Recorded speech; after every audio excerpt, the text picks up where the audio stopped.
So a while back when I was setting up stuff, I took the connectors off of my Nocqua battery. It was a good idea at the time. I was using the same battery for some ham radio stuff. So I'm trying to convert back to the what came on the Nocqua battery.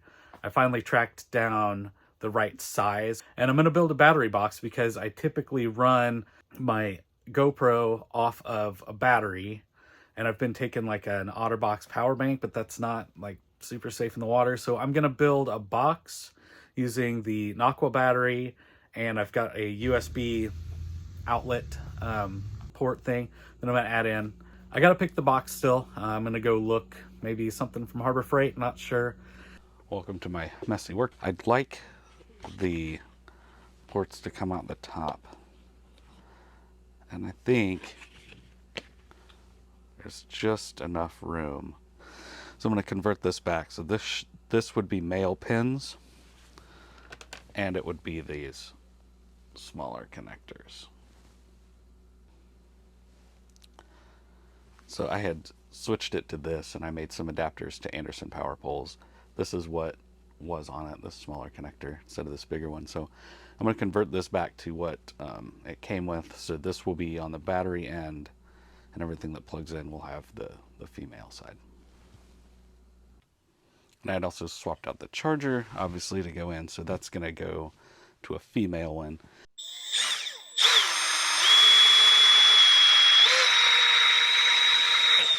Cleaning up so it's got a good edge. They sell a cap kit. I think I'll add that. I'm not going to glue this in today, but I'm going to run it through, and then I'll do that cap kit later so that I can put the lid over it.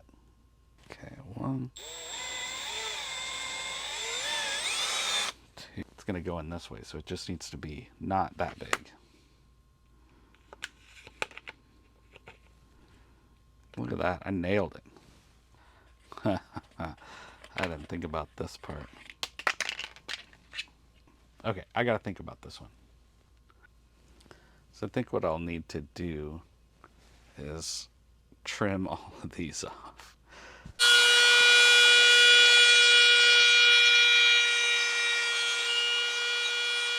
Gets it. It's gonna be tough to put that on, but it's just me with the problem.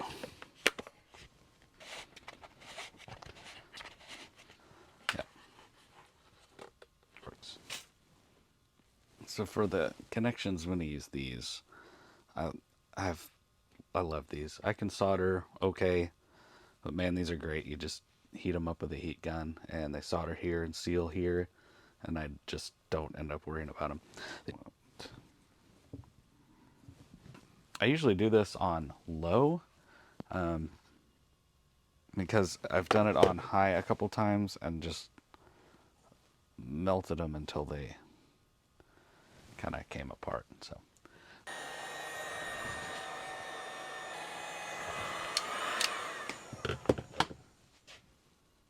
all right, so that is done.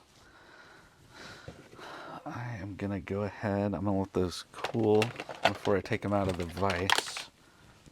All right, we've got good voltage, so that is a good connection.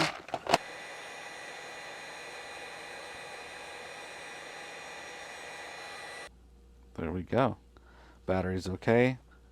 100% charge. It says 100%, 78%, 50, 25.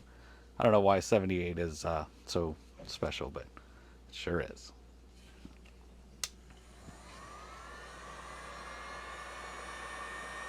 Here we go.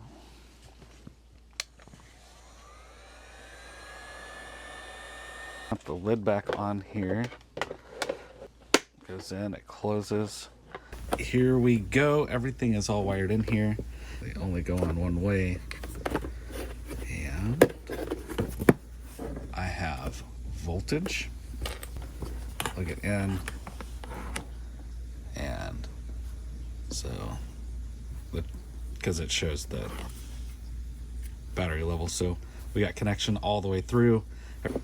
There is plenty of room. So if I need to add a battery, because this is the 10 amp hour, I think I could do 2 of their 20 amp hours. I don't know that I would need that, but I could add another 10 and have 20. Here they sell a little auto switcher thing. So that's great. This can go with me.